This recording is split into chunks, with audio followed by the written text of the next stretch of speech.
Yeah. I put on. I put on.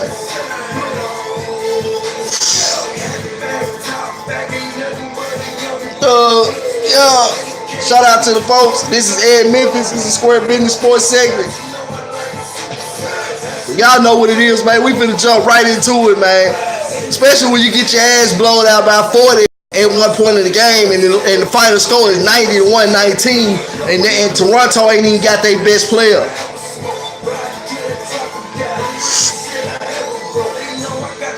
Kawhi Leonard didn't even play tonight.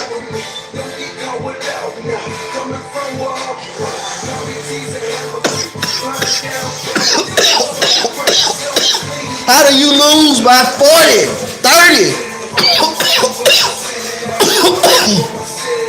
to Kawhi Leonard-led Toronto Raptors?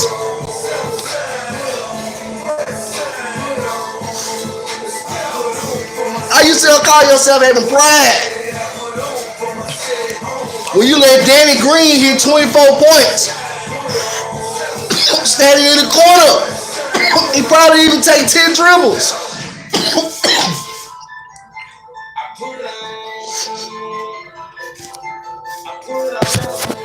How do you call yourself a franchise player and you let your team lose to an Eastern Conference team, even if they are the best in the East, without their best player by 30? How do you expect somebody to call you an all-star? Are you kidding me? How can you justify making 153 or saying you worth 153 and you go out and get blew out? What was the man told him? Marc Gasol didn't play tonight again against the Toronto Raptors. Marc Gasol was out. Joakim Noah was out. So Ivan Rabb got more minutes. And I was just talking about Ivan Rabb last night. And Ivan Rabb came out and showed out tonight. He had a double-double.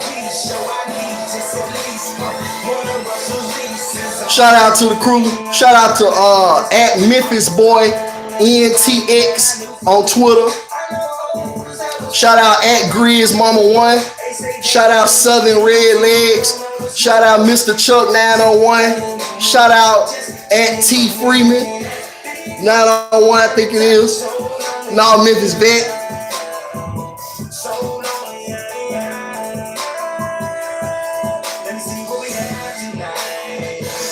Believe it or not, folks, Shelby Mack been putting together a nice few games lately.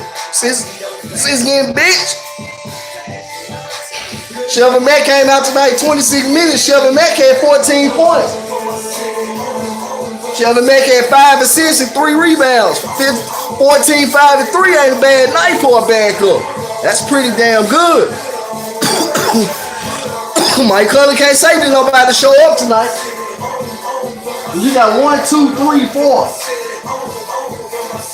4 guys scored in double figures. Mike Conley was the lowest scoring of those 4 guys. How do you lose by 30 points, Mike Conley, and only have 10 points in their loss? I mean, you didn't go down swinging, bro. I mean, you got beat up and you balled up like this here, you balled up like this here. Instead of fighting back.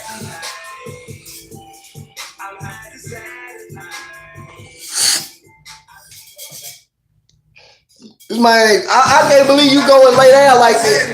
30 points and you lose by 30 and you only score 10. And he had no double-double. He ain't like he had 10 assists or something, 10 rebounds. He had 10 points. 22 minutes. 3 assists. 2 rebounds. JB Bickerstaff just said, you know what? I don't even want to play you no more. I don't know if you were hurt with or know what. But I think he just said, you know what, Mike? I don't even want to play you no more tonight, bro. Just sit down. Because it ain't no way you supposed to go down like that, bro. If y'all finna lose by 30, man, you need to have at least 30. You need to show people I went down with a fight, Jack. Then we got beat up, but I got my licks in. Scoring 10 points in 22 minutes, losing by 30 is not getting your licks in, homie. Yeah. This at Business Square, at BIDNESS SQUARE. at Business Square on Twitter. Holler at me if you got an issue or comment, or you want to rebut, or you want to step in and want to try to play cap for him. That's not Captain Clutch. Captain Clutch. How you Captain Clutch and you go out there and score 10 points in a 30-point loss? And we done lost all 9 minute games straight. You supposed to be the man, right? You an all-star, right? He talking about on the news. I see him on the news talking about ain't no savior coming to save us. For $153 million, hey man, say man, you supposed to be the savior. You supposed to be the savior for $153 million, and you talking about you underrated. I don't know, man. Memphis, man, y'all. That's what we want to accept. Cool. That ain't one of the superstars, bro. That ain't no alpha dog. That's a Robin. That's a Robin for you. There's no way.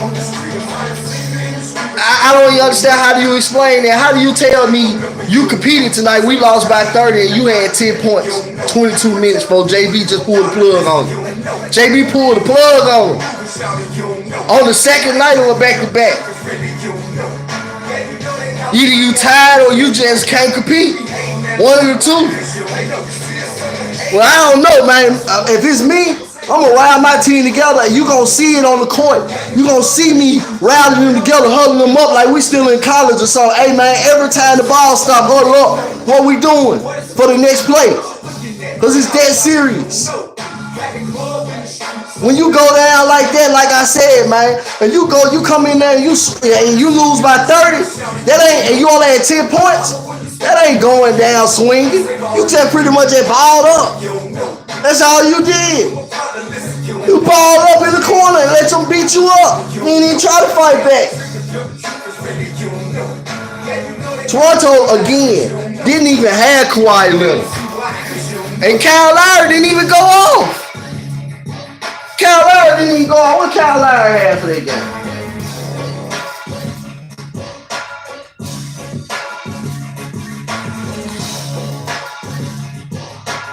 Kyle Lowry had 12 points. 2 points more than Mike Conley.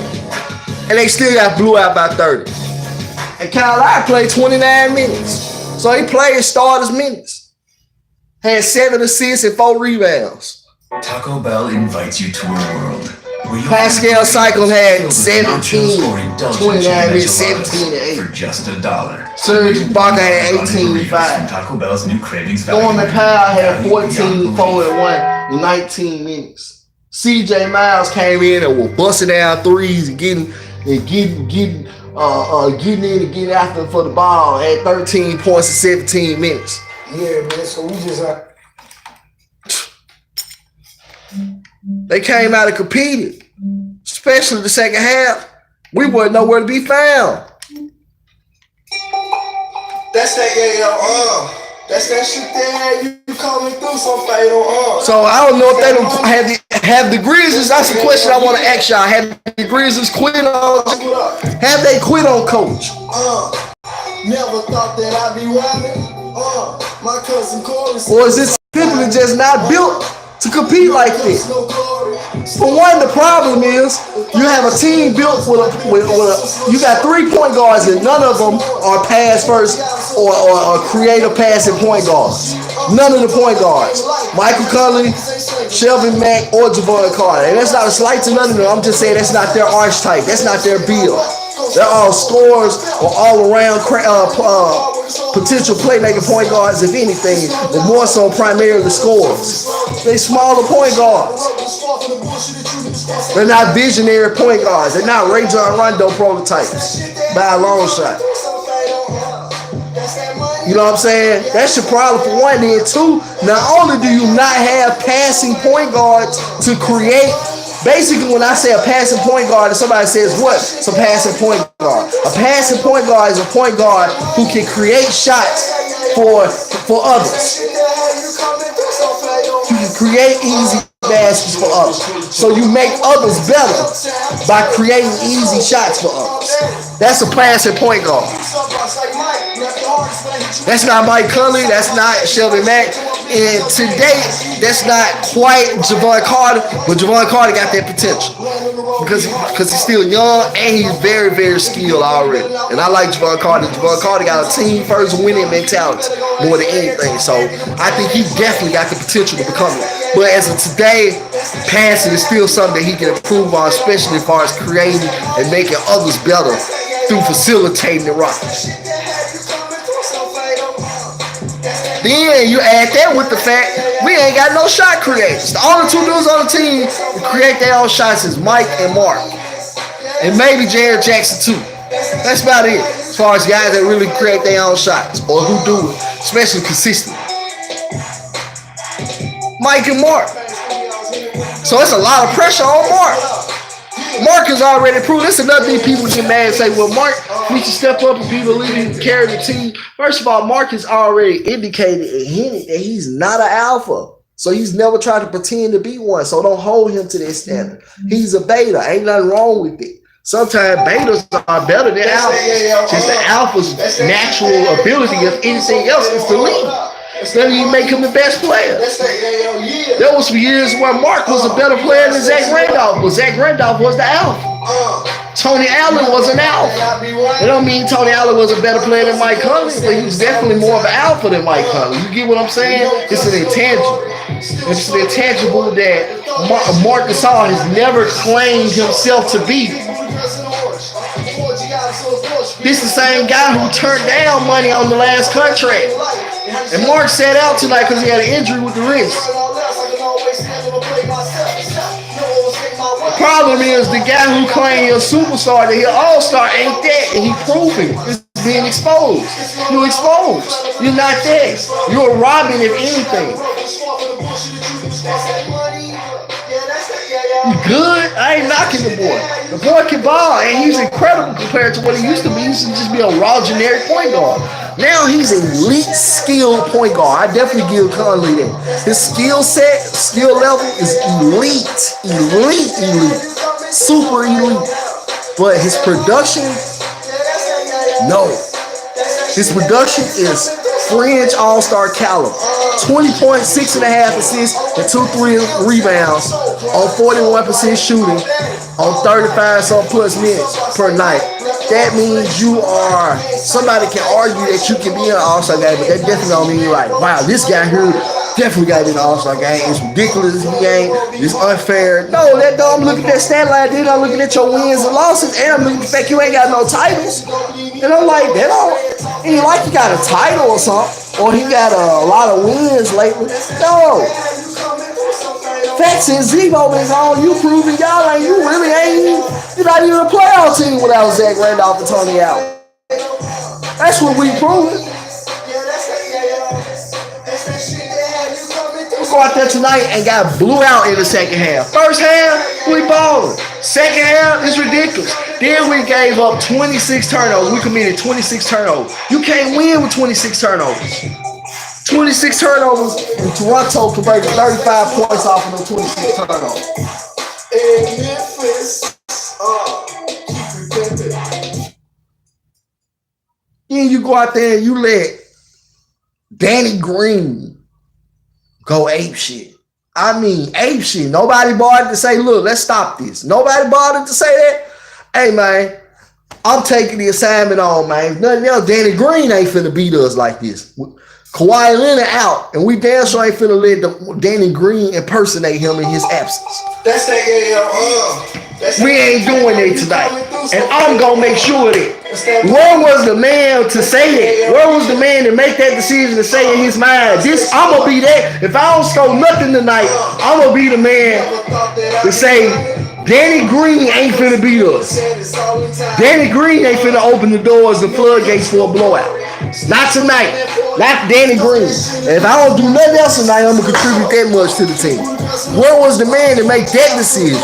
It's Danny Green. Danny Green can't even create his own shot. He did it standing in the corner. Catching the 3-ball. Busting it.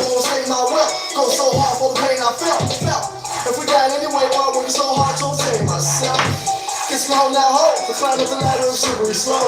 Might be the realest shit I ever wrote. This far from the book. That's that money. Look at the minutes. That's that shit that had you coming through so fatal. I know we got out rebounds. Yeah, that's that, Jared Jackson had 9 rebounds. He had 16 points. That's that money. Yeah, that's that, That's that shit. Question is, why is he not getting even more? That's that money. He had a good night, 69. He ain't doing nothing wrong. He can't make them force the offense, run the offense through him. But he took advantage of the opportunity he got. 29 minutes, 16 and 9 is all right with me for a 19-year-old, a recently turned 19-year-old teenager. Hey man, they need to burn this team down. Go on, give Boston this pick. If you're gonna compete this year, try to play as hard this year as you can, as much pride. This is a good year. Now, last year you had fans that wanted to play for pride, win for pride, being goofballs, not understanding the bigger picture. You gotta tank sometimes. You gotta cut off your finger to save your hand. Again, shout out to Rocco.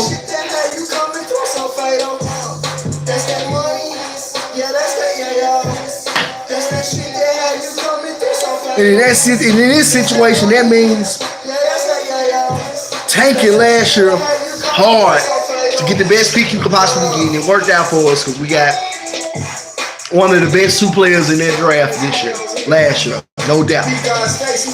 I even think Trae Young will probably be a Hall of Famer one day, and possibly Wendell Carter. And Kevin Knox is gonna be an All-Star. This might be the best draft ever. A 2018 draft might be the most successful draft ever. I could definitely see that. There's several guys going to be all-stars in this draft. I even think Javon Carter got the potential to be an all-star. I know people might think that's a little bit of a stretch, but I see all-star potential in Javon Carter. Now, I see it in him. I believe in Javon Carter more at this point than I believe in Mike Conley. I'm telling you, bro. Once Javon Carter, if he gets it, if it clicks for him, the right situation, hopefully here, and he get the right opportunity. And basically, if his scoring on the G League level translates to the NBA level, Javon Carter gonna be an all-star. I can see it in him. I see more all-star in him at this point than I see in Mike Conley. You know, I think Mike Conley definitely could be an all-star. I just feel like he has not produced to that level at this point. That is not true. Not an all-star snub. Not enough to say he should be replacing somebody that's going to be on the roster this year or last year or any year for that matter.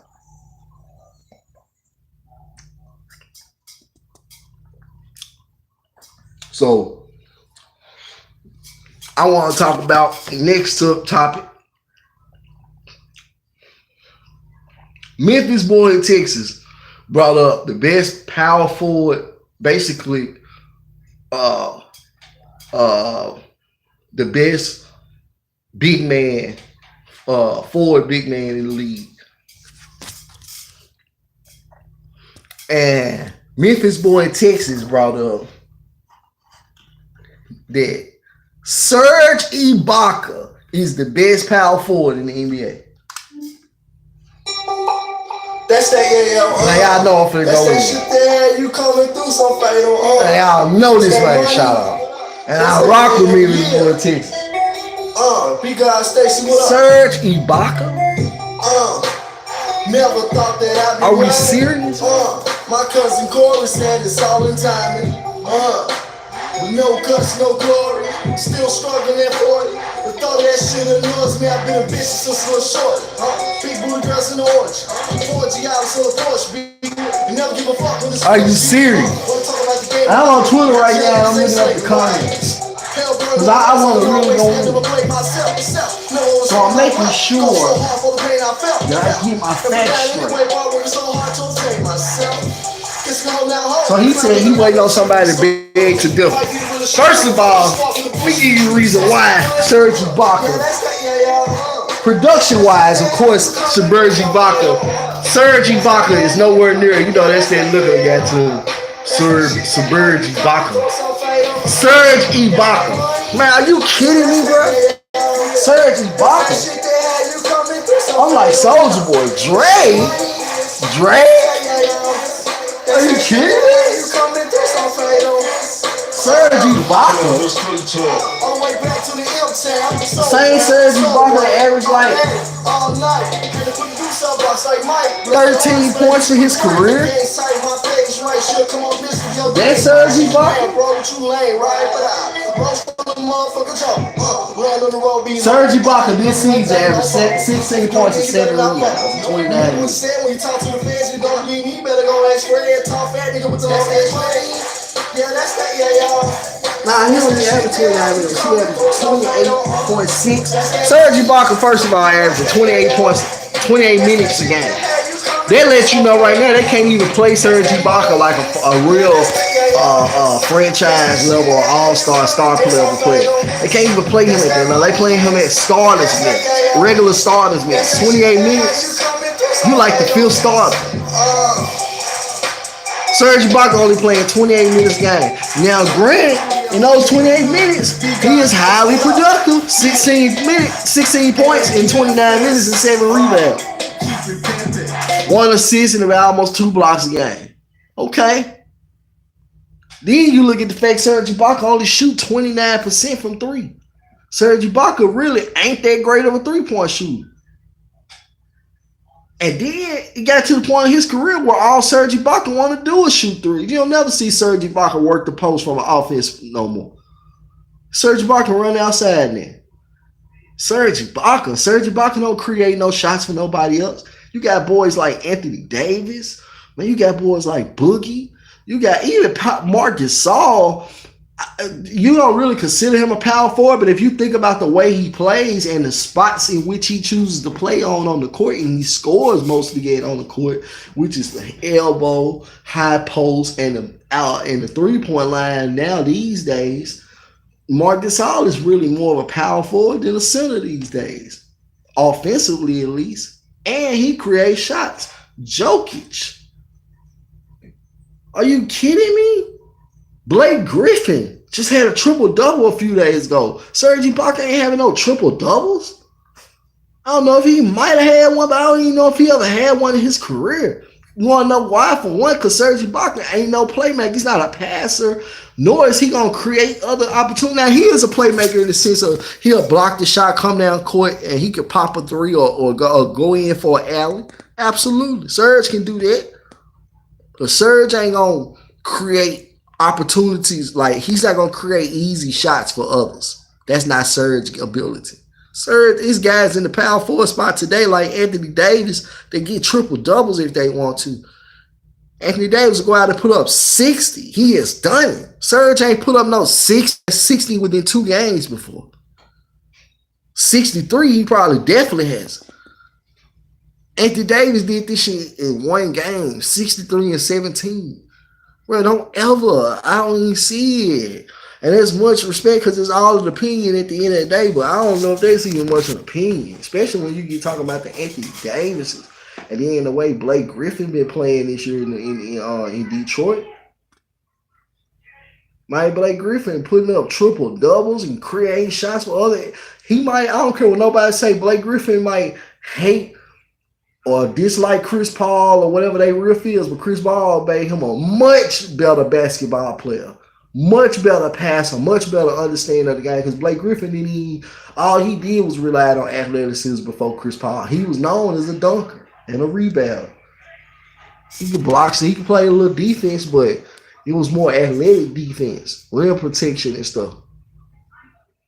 He was not a cerebral basketball player or a moves guy by any stretch of the imagination until he got with Chris Paul. What a coincidence.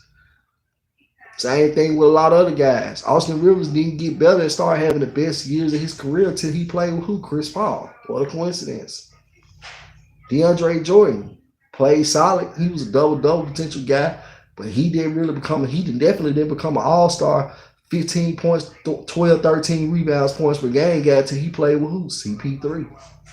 David West was an all-star. When he played with who? CP3.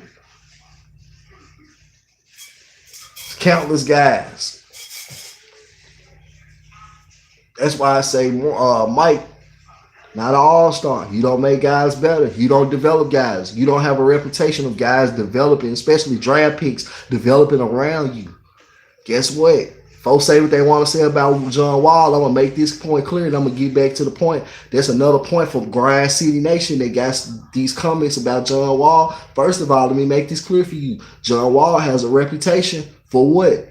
Guys developing around him and guys doing what? Ultimately getting paid around playing with John Wall. What a coincidence.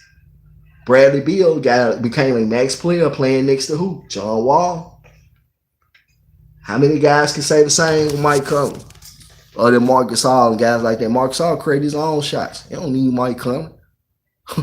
Marc Gasol averaging almost 5 assists a game for his career. Over 4 assists a game for his career. Starting point guard numbers. There's only 2 assists off of what Mike Conley averaged for his career. Marc Gasol is only 2 assists shy of what Mike Conley averaged for his career assists per game. So he don't need nobody to create shots for him. He is a shot creator. So Mike Conley ain't developing nobody. The draft picks that came behind him, the guys younger than him, that's another thing. Mark is older than Mike. Mark is more experienced playing in the pro leagues and being older.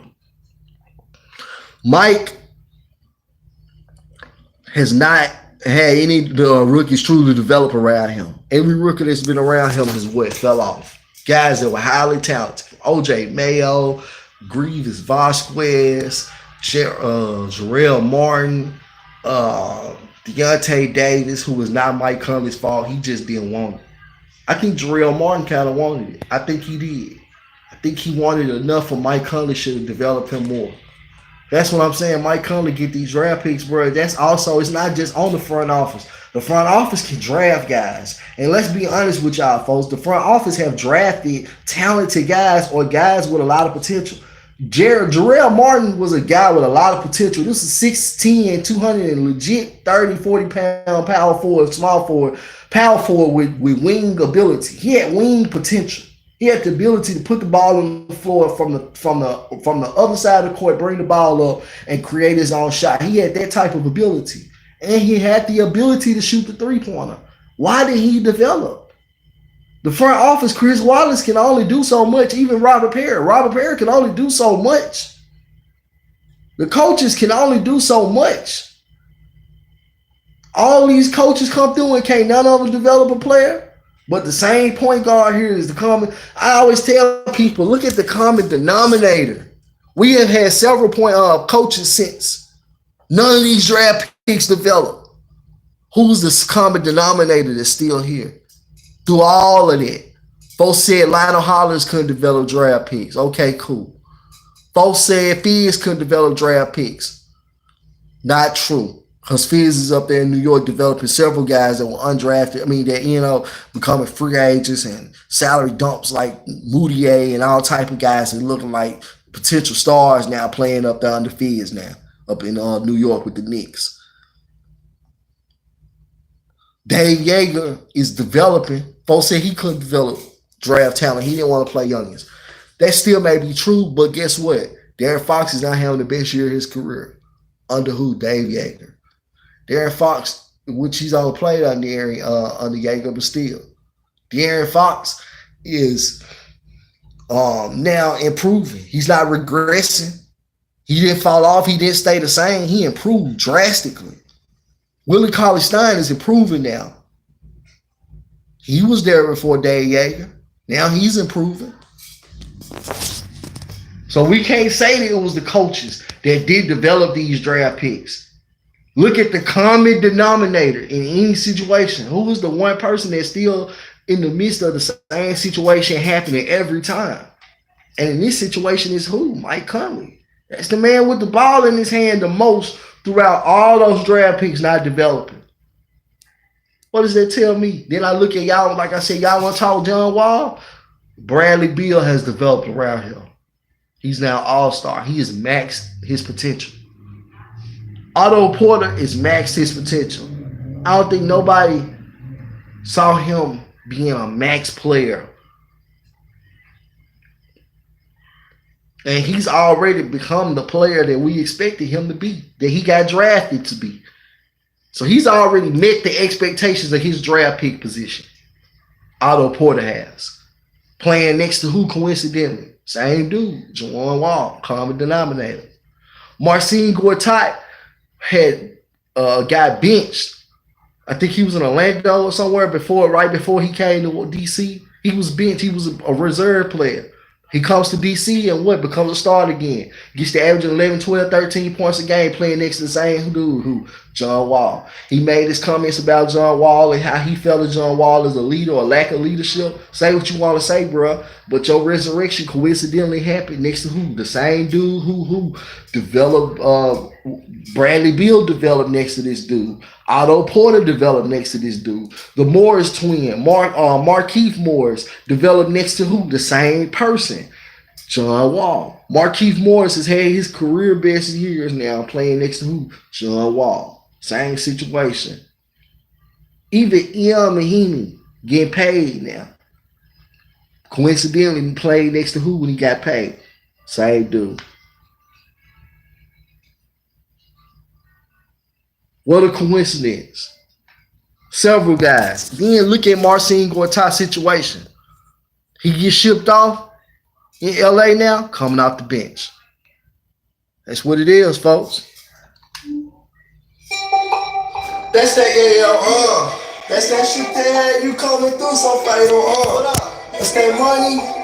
That's that, yeah. I ain't lying to you, these facts. P-God Stacy, what up? Y'all can say what y'all want to say about John Wall, but John Wall has a reputation. Coincidentally, guys have developed around John Wall, and I just pointed out fact of two guys who have developed around John Wall. Guys who have got big money playing next to John Wall. And then look at it, Marcin Gortat. Don't play with John Wall no more. Guess what? Back to being a reserve. He's not starting anymore.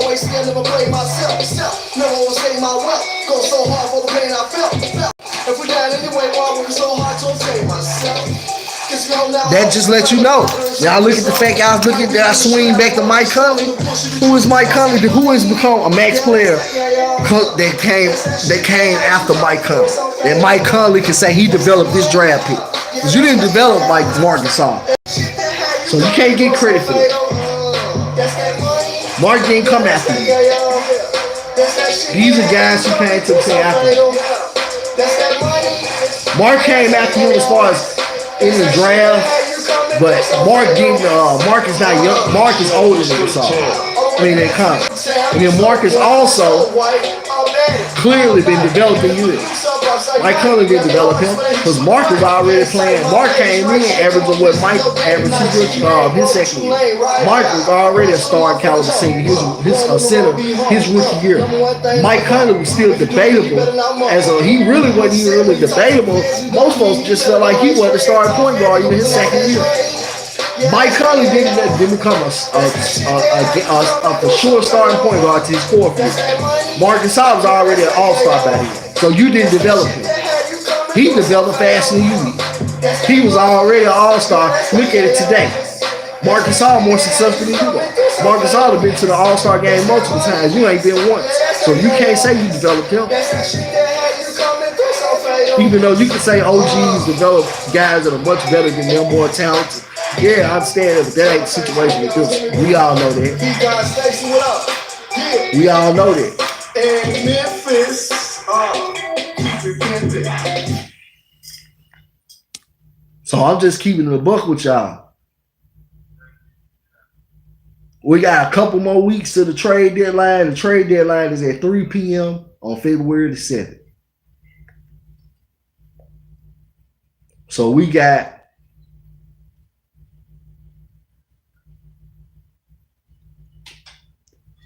two and a half weeks to get it figured out. What we gonna do? We gonna hold up or blow up. Gonna fold or bowl. We gonna rock or we gonna flop. We gonna bolo or we gonna low. What do you do? Memphis Grizzlies. This your boy Ed Memphis. This is Square Business Sports segment. I'm out.